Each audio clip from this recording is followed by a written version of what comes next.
போய் ராஜ்யம் விட்டுக்கொண்ட வக்கீலா. வாங்க வாங்க, கோர்ட்ல பணம் எல்லாம் கட்டியாச்சா? இது நான் கேட்க வேண்டிய கேள்வி. கோர்ட் விவகாரத்திலே விளையாட்டு பண்றது, சொன்னபடி பணத்தை கொடுத்து போண்டாமோ? என்ன சார் இது? மிஸ்டர் அருணாச்சலத்துக்கிட்ட பணம் கொடுத்தமிச்சு 3 நாள் ஆகுதுங்களே. அம்மணி, அருணாச்சலமும் வரல, ஒருநாச்சலமும் வரல. அந்த ராயப்ப கவுண்டர் எந்த நேரமும் சக்திக்காக இங்கு வரலாம். மாப்பிள்ள ரொம்ப தன்மா இருப்பா. அவர் மேல சண்டை போறது மகா பாவம். ஏமா, அட்ரஸ் இருந்தா கொடுமா, நான் போய் பார்த்து வர்றேன். மாப்பிளோட வீடு அட்ரஸ் சரியா தெரியாதேப்பா. ஆனா அவர் வீடு தெரிஞ்ச ஒரு பையனோட அட்ரஸ் என்கிட்ட இருக்கு. நான் அதை கொடுக்குறேன். அதை எப்படியா தேடி கண்டுபிடிச்சிருங்கப்பா பிளீஸ். இத வந்துடுறேன்.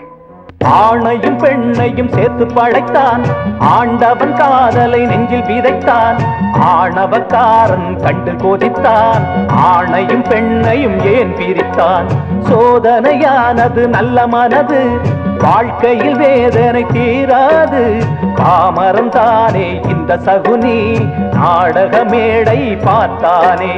கண்ணால் காதல் உண்டாச்சு, கண்ணா மூச்சு என்றாச்சு, பொய்யாய் போகும் வாழ்க்கையுமே பொய்க்காலாட்டம் ஆச்சுதடா. கண்ணால் காதல் உண்டாச்சு, கண்ணா மூச்சு என்றாச்சு. போய் வக்கீல் கவுண்டர், வீட்டு ஜப்தி பண்ண கோர்ட்ல டிகிரி வாங்கிட்டு வந்திருக்கிறேன். தானா வெளியே போனா நல்லது, அப்படி இல்ல தானாக்காரன் வந்து தள்ளுனாத்தான் வெளியே போவாரான்னு கேட்டு சொல்லுங்க. எவன்டா என்ற விட்டு விட்டு வெளியே போய் சும்மா இருங்க. கோர்ட் ஆர்டரை மதிக்கணும்பா. மதிக்கலைன்னா அது பெரிய குத்தம்பா. கம்பி எண்ண வேண்டி வரும். மாமா, உங்களை கையெடுத்து கும்பிட்டு கேட்டுக்கிறேன். உங்களுக்கு உண்மையிலே இந்த வீடு வேணுமா இல்ல வெறும் வீம்புக்காக இப்படி எல்லாம் செய்யறீங்களா மாமா? வீடு நம்ம பெரிய வீடு, வீம்புக்குத்தான் செய்யறேன். உங்க அப்பா என்னமோ பெரிய நாணயத்த மாதிரி வெளியே பேசிக்கிட்டு இருந்தாரு. அந்த நாணயத்தை எல்லாம் காத்துல பறக்க விட்டுட்டு உன்னை வேற யாருக்கோ கல்யாணம் செஞ்சு கொடுக்க போறாராம். மாமா, எங்க அப்பா ஒண்ணு சொல்லாதீங்க. தப்பெல்லாம் என்னதுதான். எங்க மான மரியாதை காப்பாத்துங்க மாமா. அப்பா, நாணயம் இல்லாத ஒருத்தரை நம்பி நான் மோசம் போயிட்டு என்ன மன்னிச்சுங்க. நீங்க யார சொல்றீங்களோ நான் அவரே கல்யாணம் பண்ணிக்கிறேன். கல்யாணத்துக்கு எல்லாம் ஏற்பாடு செய்யுங்க. கல்யாண களை தேடி கண்டாச்சு புது ஜோடி, கல்லாண்டு பலர் கூற கொட்டாதோ கெட்டி மேளம், பெண்ணோடு ஆண் யாரல்வே தெய்வம் தான் சேர்க்கும். சொல்ற கவுண்டர் பொண்ணு அம்மனிக்கும் அந்த ராயப்ப கவுண்டர் தம்பிக்கும் கல்யாணம் முடிஞ்சு போச்சு. பாவண்டா இந்த ஆளு. இந்த ஆளை இது வரைக்கும் தீர்த்து கட்டாம உயிரோட வச்சிருக்கிறத புண்ணியம்னு சொல்லு. அது சரி, நம்ம அம்மனி கிருஷ்ணவேணி இந்த கல்யாணத்துக்கு எப்படி ஒத்துக்குச்சு? காதலிச்சவன் 2 லட்சத்தோட ஓடிட்டான்னு நம்ம அம்மனி நம்புற மாதிரி கதையை கட்டிட்டாரு கவுண்டரு. அப்புறம் என்ன, ஐயா நினைச்ச மாதிரி கதை முடிஞ்சு போச்சு.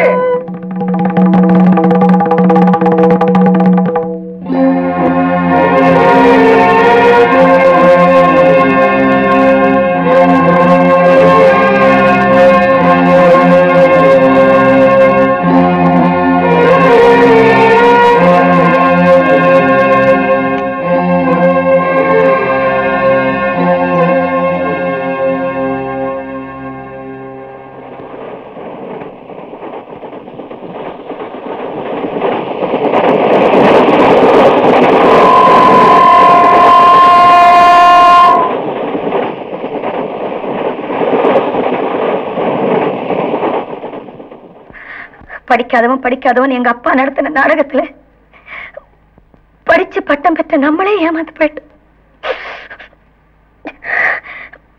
பிரசவத்துக்காக தாய் வீட்டுக்கு வந்த போதுதான் நடந்ததெல்லாம் எங்க அப்பா நடத்தின நாடகம்னு தெரிஞ்சிச்சு.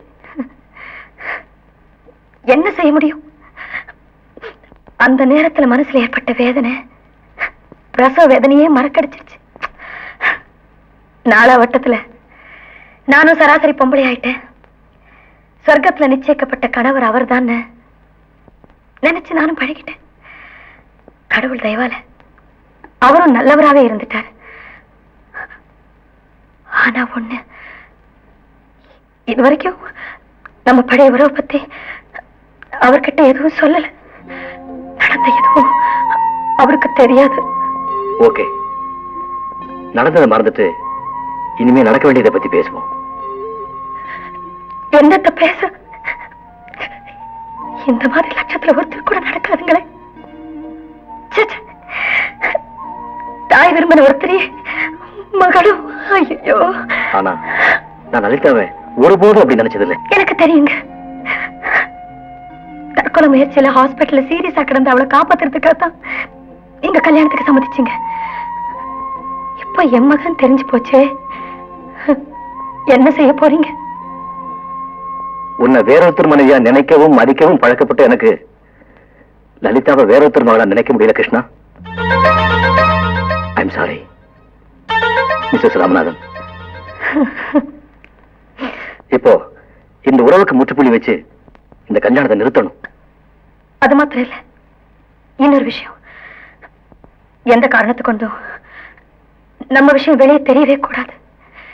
ஏன் சொல்றேன்னா, சிறு வயசுல நமக்குள்ள ஏற்பட்ட உறவு மனசுல அவ்வளவுதான். அந்த புனிதம் இப்ப யாருக்குமே புரியாது. அதுக்கு கண்ணு காது மூக்கெல்லாம் வச்சு அசிங்கமா பேசிடுவாங்க. இப்போ நான் பழைய கிருஷ்ணவேணி இல்லை. இப்போ ஒரு குடும்ப தலைவி, ஒரு தாய், சமூகத்தில் அந்தஸ்து இருக்கிற ஒரு பெரிய மனுஷி. தயவு செஞ்சு நான் சொல்றதை நல்லா புரிஞ்சுக்கங்க. எந்த காரணத்தை கொண்டும் இந்த விஷயம் வெளியே தெரியவே கூடாது. தெரிஞ்சதுன்னா அதுக்கப்புறம் நான் உயிரோட இருக்க மாட்டேன். நம்ம பழைய உறவு ஏற்கனவே புதஞ்சு போனது. நான் உயிரோட இருக்கிற வரைக்கும் அது வெளியே வராது.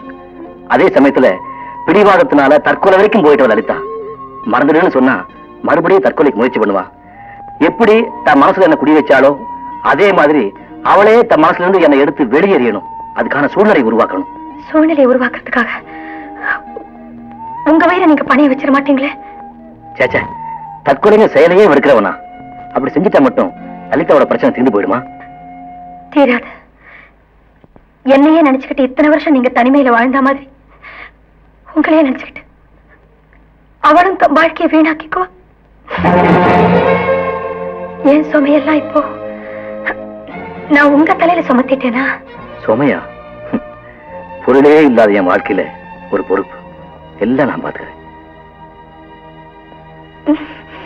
போயிட்டு வரேன் அருணாச்சலம். ஓ,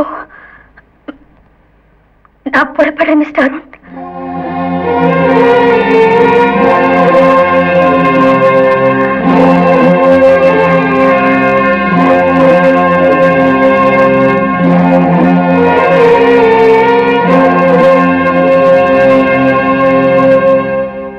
அம்மா, இவங்க லலிதாவோட அம்மா.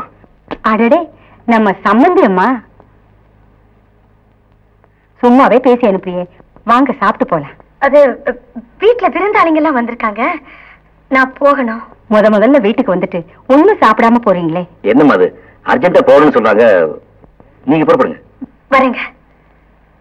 தப்பா நினைக்காதீங்க, இன்னொரு நாளைக்கு வந்து கண்டிப்பா சாப்பிடுறேன். பரவாயில்லைங்க, போயிட்டு வாங்க.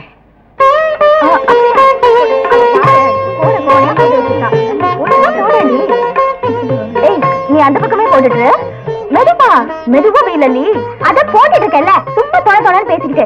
சரிம்மா, போட்டு அதுதான் வெளியில எல்லாம் வருது பாரு. எங்க மம்மி வராங்கடி. கேட்டு பாரு. லல்லி கார உள்ள விடவனான்னு சொல்லிச்சு. ஏன்? லல்லிக்கு கல்யாணம் ஆச்சுன்னு வச்சுக்க, மாமியார காக்கா பிடிக்கணும் இல்ல, அதனால கோலம் போட்டு காத்துக்குது. நான் சொல்ற போய் கேட்டு பாரு. போ. யோ கோபால், கார உள்ள விடவனான்னு சொன்னேன்ல, என்னையா நீ? Mummy mummy mummy stop. Mummy இல்ல மம்மி. என்ன மம்மி நீங்க கோலத்தெல்லாம் அழிச்சிட்டீங்களா?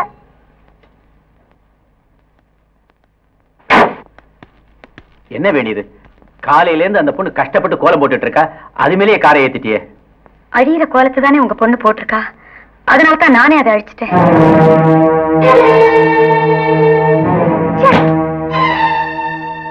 என்ன ரொம்ப சூடா இருக்க? லேடிஸ்ல போயிட்டு வரியா? வேணி, நான் ஒருத்தனே உட்கார்ந்து கல்யாணத்துக்கு அடுத்தடுத்து என்ன செய்யணும் லிஸ்ட் போட்டு வச்சிருக்கேன். அடுத்தது நாம என்ன செய்ய போறோம் தெரியுமா? பொண்ணுக்கு வேற ஒரு மாப்பிள்ளைய பாருங்க. வேற மாப்பிள்ளையா? Be serious. நான் சீரியஸா தான் சொல்றேன். நம்ம பொண்ணுக்கு இந்த ப்ரொஃபசர் மாப்பிள்ள வேண்டாம். எனக்கு அவர் கொஞ்சம் கூட பிடிக்கல. இந்த கல்யாணத்துல எனக்கு கொஞ்சம் கூட இஷ்டம் இல்லை. மாப்பிளைய நீ முதல்ல சந்திச்ச போதே உன் ரியாக்ஷன் நான் புரிஞ்சுக்கிட்டேன். உன்னுடைய குழப்பம், தலைவலி இதெல்லாம் எனக்கு புரியுது. ஏன்னா லலிதா முதல்ல அவரை கல்யாணம் பண்ணிக்கிறேன்னு சொன்ன போது உன் நிலைமையில தான் நானும் இருந்தேன். ஆனா அவருடைய தற்கொலை முயற்சி, பிடிவாதம் இதெல்லாம் என்னுடைய எண்ணத்தை மாத்திடுச்சு. வேணி, லலிதா நம்முடைய பொண்ணுதான். இருந்தாலும் அவருடைய வாழ்க்கை அவ இஷ்டப்படிதான் அமையணும். ப்ளீஸ், இந்த விஷயத்துல தயவு செஞ்சு நான் சொல்றது நீ. இந்த விஷயத்துல இனிமே நீ எதுவும் பேச வேண்டாம். வேணி, புள்ளிகளுக்கு வளைஞ்சு கோடு போட்டாதான் அது கோலம். புள்ளிய பத்தி கவலைப்படாம கோடு போட்டா அது கோலமா இருக்காது, அலங்கோலம் ஆயிடும். அதே மாதிரிதான் வாழ்க்கையும். இங்க நாம பிள்ளைங்களுக்கு வளைஞ்சு கொடுக்கணும். இத பாரு, நீ என்னதான் சொன்னாலும் அவர்தான் நம்ம வீட்டு மாப்பிள்ளை. இந்த கல்யாணத்துக்கு உன்னால எந்த இடையூறும் வரக்கூடாது. That's all.